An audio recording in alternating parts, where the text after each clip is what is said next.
আসসালামু আলাইকুম। আমি মোহাম্মদ বেলাল হোসেন।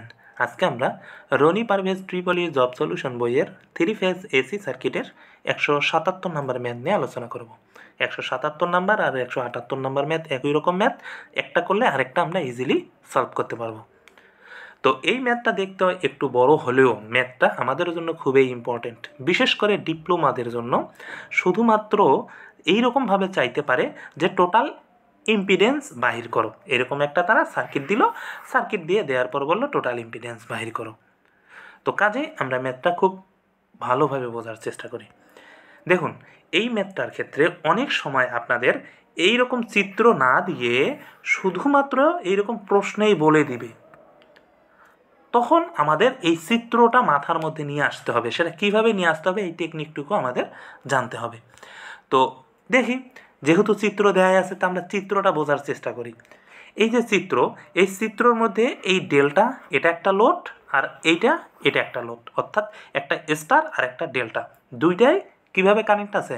প্যারালালে কানেক্ট আছে। দেন তার সাথে কি করছে, সিরিজে অর্থাৎ তার লাইনে একটা করে ইম্পিডেন্স দেয়া আছে। যেহেতু সব ব্যালেন্স, প্রশ্নের মধ্যে তারা বলেই দিছে। দেখুন প্রশ্নটা পড়ুন। The circuit in figure is excited by a balance three phase source with a line voltage of 210 volt.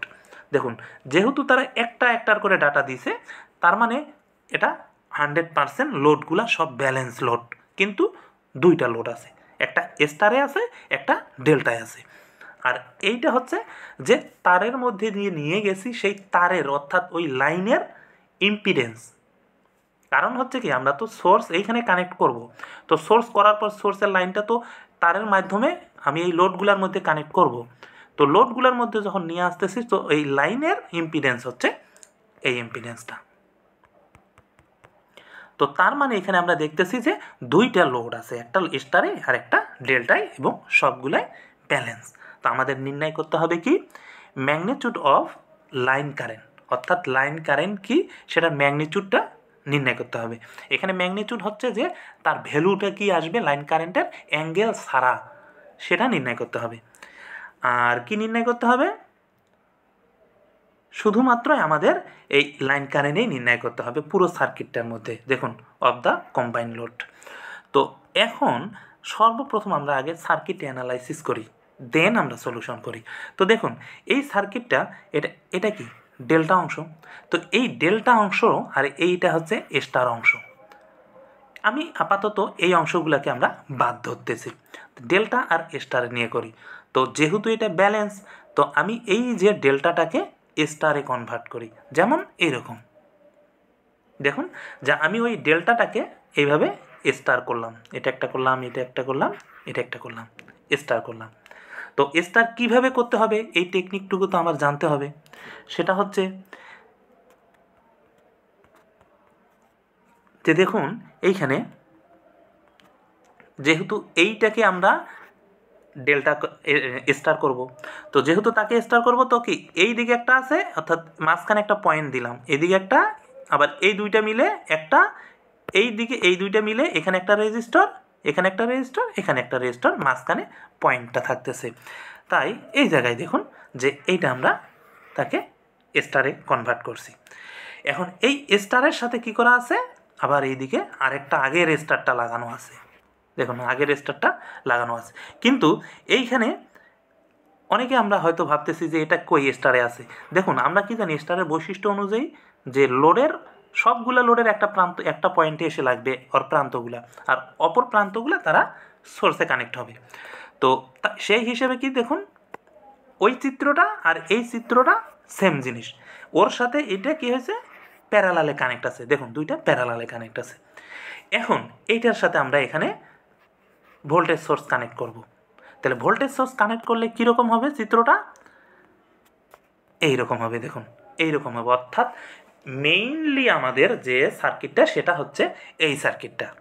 আমি জাস্ট তাকে এখানে ডেল্টায় স্টারে কনভার্ট করছি, তার সঙ্গে আমরা লোড কানেক্ট করে দিয়ে দিছি, লাইনের ইম্পিডেন্সগুলো কানেক্ট করছি, এবং সোর্স এখানে আমরা দিব। এখন দেখুন আমাদের দরকার কি, এটার আগে ইম্পিডেন্স। তো ইম্পিডেন্সটা যদি নির্ণয় করতে পারি তাহলে আমরা সেইখান থেকে তার ভোল্টেজ যদি জানতে পারি তাহলে আমরা তার কারেন্ট নির্ণয় করতে পারবো। তো এখন একটা জিনিস দেখুন, এই যে সার্কিটটা, এই সার্কিটটা যখন এই এই লোডগুলা এই লাইনের ইম্পিডেন্সগুলো কানেক্ট ছিলই না, অর্থাৎ আগে এইরকম দেখাচ্ছিল, তখন এইটার সাথে এইটা সিরিজে কানেক্ট হচ্ছে। দেখুন এটার সাথে এটা সিরিজ কানেক্ট, এটার সাথে এটা সিরিজ কানেক্ট। কিন্তু যখন এইটার সাথে একটা লোড লাগাই দিচ্ছি, এইদিকে আরেকটা সাপ্লাই দিচ্ছি, তখন এ আর এ প্যারালাল হয়ে যাচ্ছে। দেখুন এইটা আর এটা প্যারালাল হয়ে যাচ্ছে, কারণ হচ্ছে কি এইখান থেকে আরেকটা তার বাইর করা হয়েছে। সেম এটাও প্যারালাল হয়ে যাচ্ছে এইটার সাথে এইটা, এবং এইটার সাথে এটাও প্যারালাল হয়ে যাচ্ছে। আবার আরেকটা কনসেপ্ট দেখুন যে এটা কেন প্যারালাল হচ্ছে। আমরা কি জানি যে প্যারালাল আমরা তখনই ধরি যখন হচ্ছে এই রকম যে একটা লোড, এই লোডটা এইটা, এই যে এটা লোড, অর্থাৎ এই যে লোডটা, এই লোডটার এই প্রান্ত যে বিন্দুতে, এই লোডটার এই প্রান্তটা একই বিন্দুতে হইতে হবে, দেন অপোজিটটা একই বিন্দুতে হইতে হবে, তাহলে এর সাথে এটা প্যারালাল হচ্ছে। সেম জিনিস এখানেও হচ্ছে। দেখুন কেন আমরা এটা প্যারালাল হবে সেটা আমরা দেখাচ্ছি। যে এই যে এটা হচ্ছে কি, এটা হচ্ছে তার 0 পয়েন্ট, এটা হচ্ছে 0 পয়েন্ট, এইখান থেকে একটা নিউট্রাল তার বাইর হয়। তো আমরা মনে মনে কল্পনা করি যে এটা হচ্ছে একই পয়েন্ট, কারণ হচ্ছে কি এটাও যেহেতু নিউট্রাল পয়েন্ট, এটাও নিউট্রাল পয়েন্ট, তার মানে তারা একই পয়েন্ট। তো তারা যদি একই পয়েন্ট হয় তাহলে এই লোডটা, এই লোড, এটা যদি দেখুন এটা এ পয়েন্ট, এটাও ধরেন এ পয়েন্ট, তো এই লোডটার এক বিন্দু এ পয়েন্টে, এই লোডটারও এক বিন্দু এ পয়েন্টে, এবং অপর বিন্দুটা কি বি পয়েন্টে, অর্থাৎ এইখান থেকে যদি লোড নিয়ে যায় তাহলে এটা হচ্ছে কি বি পয়েন্ট, তাহলে এটা এ পয়েন্ট, এটাও বি পয়েন্ট, এটারও এটা এ পয়েন্ট, এটাও বি পয়েন্ট। তার মানে কি এইটা আর এটা পরস্পর দুজনে প্যারালালে থাকতেছে যদি এইখান থেকে আমাদের সোর্স কানেক্ট থাকে। তার মানে আমরা বলতে পারতেছি যে এই জিনিসটা এটার সাথে এরা প্যারালালে আছে, তো এর সাথে এই প্যারালাল, এর সাথে এই প্যারালাল। তাহলে সার্কিটে কীরকম হচ্ছে দেখুন এখানে এখন, যে যখন আমরা প্যারালাল করতেছি এইটার সাথে এটা প্যারালাল করতেছি, সর্বপ্রথম কি করছি ডেল্টাকে স্টারে কনভার্ট করছি। তো ডেল্টাকে স্টারে কনভার্ট করার আমরা কি জানি, যেহেতু এটা ব্যালেন্স মানে হচ্ছে কি যে লোডটা থাকবে আর 3 দিয়ে খালি ভাগ দিয়ে দিব, তাহলে কি হবে প্রতিটা ফেজের ইম্পিডেন্স আমরা পায়ে যাব, স্টারে পাবো। তাহলে আমরা কি পাইলাম, স্টারে এটা পাইছি, অর্থাৎ এই ইম্পিডেন্সের ভ্যালু হচ্ছে এইটা। এখন দেখি তাহলে এটার সাথে এটা প্যারালাল করলাম, দেখুন এই যে টোটাল ইম্পিডেন্স আমরা বাইর করছি, যে এটার সাথে এটা প্যারালাল করছি আর এটা সিরিজে যোগ হচ্ছে। এটা কেন সিরিজে যোগ হচ্ছে এই পরের চিত্রটা দেখলে আমরা বুঝতে পারবো। এইটা দেখুন যে ওই দুইটা যখন আমরা প্যারালাল করতেছি, অর্থাৎ এই লোডটা আর এই লোডটা যখন প্যারালাল করতেছি, প্যারালাল করার পরে এরকম একটা হচ্ছে, আবার এইটা আর এটা যখন প্যারালাল করতেছি তখন আর একটা হচ্ছে, আবার এইটা আর এটা যখন প্যারালাল করতেছি তখন এই আর একটা হচ্ছে। তো এইটার সাথে কি করা আছে, এরা দেখুন একটা করে সিরিজে কানেক্ট করা আছে, তাহলে এইখানে একটা করে সিরিজে কানেক্ট করা হলো। তো ওভারঅল দেখা যাচ্ছে যে এই ইম্পিডেন্সের সাথে এই ইম্পিডেন্স এরা সিরিজে অবস্থান করতেছে। তাহলে এর সাথে সিরিজে, এটার সাথে এটা সিরিজে, এটার সাথে এটা সিরিজে। তো এটা একটা মূলত একটা স্টার লোড হয়ে যাচ্ছে।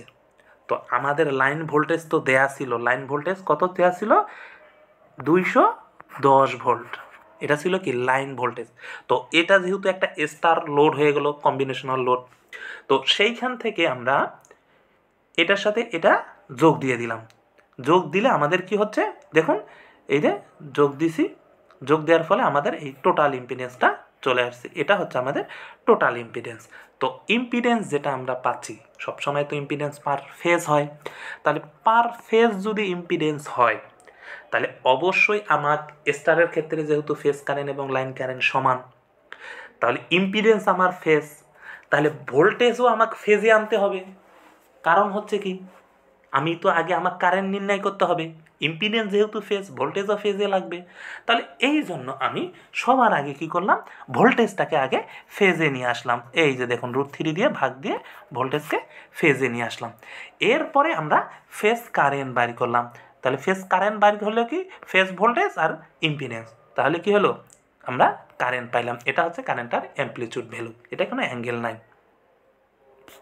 তো অনেক সময় অনেকে আমাদের প্রশ্ন করে যে ভাই এখানে আমরা তো জানি ফেজ কারেন্ট এবং লাইন কারেন্ট সমান, তাহলে আমি সরাসরি লাইন কারেন্ট নির্ণয় করার সময় IL সমান সমান দিয়ে আমি line voltage by phase, line voltage ভাগ ইম্পিডেন্স দিব, তাহলে তো আমার লাইন কারেন্ট আসতেছে।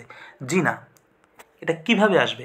কারণ হচ্ছে কি, ইম্পিডেন্স তো সবসময় ফেজে থাকে। এই ইম্পিডেন্সটা কি, ফেজের ইম্পিডেন্স। তাহলে আপনি লাইন ভোল্টেজকে কিভাবে ফেজ ইম্পিডেন্স দিয়ে ভাগ দিতে যাচ্ছেন? তাহলে তো হবে না। আবার ডেল্টার ক্ষেত্রে কি, ডেল্টার ক্ষেত্রে ফেজ ভোল্টেজ লাইন ভোল্টেজ সমান, সেক্ষেত্রে আপনি ইম্পিডেন্স দিয়ে ভাগ দিলে আপনি ফেজ কারেন্ট নির্ণয় করতে পারবেন।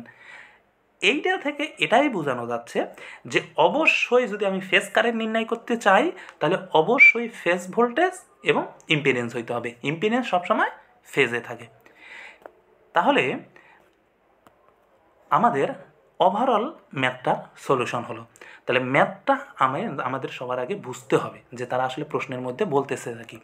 অনেক সময় দেখবেন প্রশ্নের মধ্যে তারা এরকম চিত্র দেয় নাই, চিত্র না দিয়ে শুধুমাত্র বলছে যে দুইটা লোড আছে, একটা লোড স্টারে কানেক্ট, একটা লোড ডেল্টায় কানেক্ট আছে, এর সাথে কী করা আছে, এবং ওই লোডগুলো কিন্তু ব্যালেন্স লোড, স্টারের ভ্যালু দিছে, ডেল্টার ভ্যালু দিছে। দেওয়ার পর তারা বলছে যে এই যে সোর্স, যেখানে সোর্স দেওয়া হয়েছে, এই সোর্সের মাঝখানে যে লাইন, অর্থাৎ এই যে ইম্পিডেন্স, লাইন ইম্পিডেন্স, এই লাইন ইম্পিডেন্সের একটা ভ্যালু দিছে। দেওয়ার পরে তারা লাইন ভোল্টেজ বা ফেজ ভোল্টেজ দিছে এই জায়গায়। দেওয়ার পরে বলছে যে ম্যাথটা সলিউশন করুন, অথচ তারা কোনো চিত্র দেয় নেই। তো আমরা প্রশ্নটা দেখেই বুঝতে পারবো যে তারা এই রকম একটা চিত্রওয়ালা ম্যাথ দিছে, এই ম্যাথটা আমাদের সলিউশন করতে হবে। তো এই ছিল আমাদের আজকের লেকচার।